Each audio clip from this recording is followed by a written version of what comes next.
Albert Einstein ஜெர்மனியில் யூத குடும்பத்தில் பிறந்தவர். இளம் வயதில் 3 வயது வரை பேசாமல் இருந்த இவரை மந்தமான குழந்தை என்றே எண்ணினார்கள். அவரின் அப்பா கொடுத்த காந்த காம்பஸ் பெரிய ஈர்ப்பை உண்டு செய்தது. அது எப்படி எப்பொழுதும் மிகச் சரியாக திசை காட்டுகிறது என யோசிக்க ஆரம்பித்தார் இவர். பள்ளியில் சொந்தமாகவே நுண்கணிதத்தை கற்றுத் தெரினார். சிறு வயதில் இருந்தே வார்த்தைகளாலும் சொற்களாலும் சிந்திப்பதை காட்டிலும் படங்களாகவும் காட்சிகளாகவும் சிந்திப்பார் ஐன்ஸ்டீன். அவருக்கு 15 வயதான பொழுது இத்தாலியில் மிலான் நகருக்கு அவரின் பெற்றோர் குடியேறினார்கள். அங்கு அவரது தந்தை வர்த்தகத்தில் நொடிந்து போனதும் சுவிட்சர்லாந்துக்கு சென்றார் ஐன்ஸ்டீன். புகழ்பெற்ற சுவிஸ் பெட்ரல் பாலிடெக்னிக் நுழைவுத் தேர்வில் அவர் தோல்வியடைந்தார். உலகிலேயே 1.5 கிலோ அதிசயத்தை அதிகம் பயன்படுத்திய மனிதனுக்கே இடம் கிடைக்காத கல்லூரி இது என்கிற வாசகம் இன்றைக்கும் அலங்கரிக்கிறது அந்த கல்லூரியை. ஐன்ஸ்டீனுக்கு கிடைத்த முதல் வேலை அறிவியல் அறிஞர்களின் கண்டுபிடிப்புகளை பதிவு செய்து ஆராய்வது.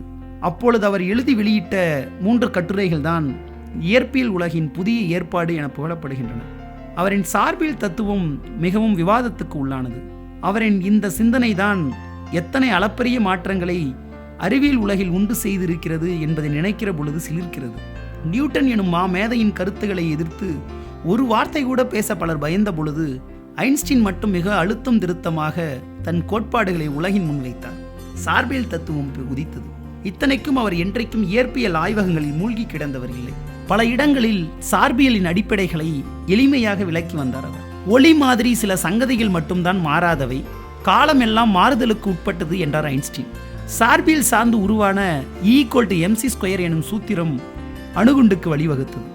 அந்த சூத்திரத்தில் ஆற்றலானது நிறையோடு தொடர்புடையது என்றும் நிறையில் ஏற்படும் இழப்பு ஆற்றலாக வெளிப்படும் எனவும் ஐன்ஸ்டீன் வரையறுத்து சொன்னார். இதன் மீது ஆரம்ப காலத்தில் ஏகத்துக்கும் விவாதங்கள் எழுந்தன. அதனாலேயே அதற்கு நொபேல் பரிசு தரப்படாமல் ஒளிமின் விளைவுக்கு நொபேல் பரிசு வழங்கப்பட்டது. இந்த E=mc² சூத்திரம் காணப்பட்ட அந்த எலக்ட்ரோடைனமிக்ஸ் ஆஃப் மூவிங் பாடிஸ் ஆய்வுத்தாளை அடிப்படையாக கொண்டு அணுகுண்டு உருவானது சோகமான வரலாறு.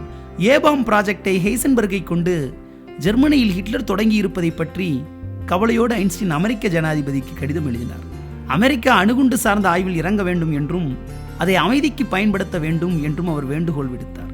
ஹிரோஷிமா நாகசாகியின் மீது அணுகுண்டுகள் வீசப்பட்ட பொழுது கதவை சாற்றி கொண்டு ஒரு நாள் முழுக்க கதறி அழுதார் ஐன்ஸ்டீன். ஒரு மிகப்பெரிய பாவத்துக்கு தானும் துணை போய்விட்டோம் என்கிற குற்ற உணர்ச்சி அவரை கடித்து தின்றது. உலகை இறைவன் எப்படி படைத்தார் என கண்டறிந்து விட வேண்டும் என சொன்ன அவருக்கு பல சமயங்களில் பெயரே மறந்துவிடும். வீட்டுக்கு வழி தெரியாமல் என்ற கதைகளும் உண்டு. டிஸ்லெக்சியா வேறு இருந்தது. பின் எப்படி இயற்பியல் உலகின் இத்தனை சாதனைகளும் அவர் வசமானது என்று கேட்டபொழுது அவர் இப்படி சொன்னார்: எனக்கொன்றும் தனித்திறமை எதுவும் இல்லை.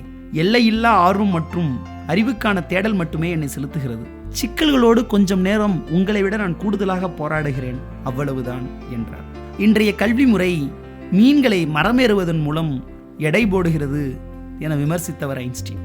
E=mc² என்கிற சூத்திரம் இருக்கிற காலமெல்லாம் ஐன்ஸ்டீனும் நம் நினைவுகளில் இருந்து கொண்டே இருப்பார்.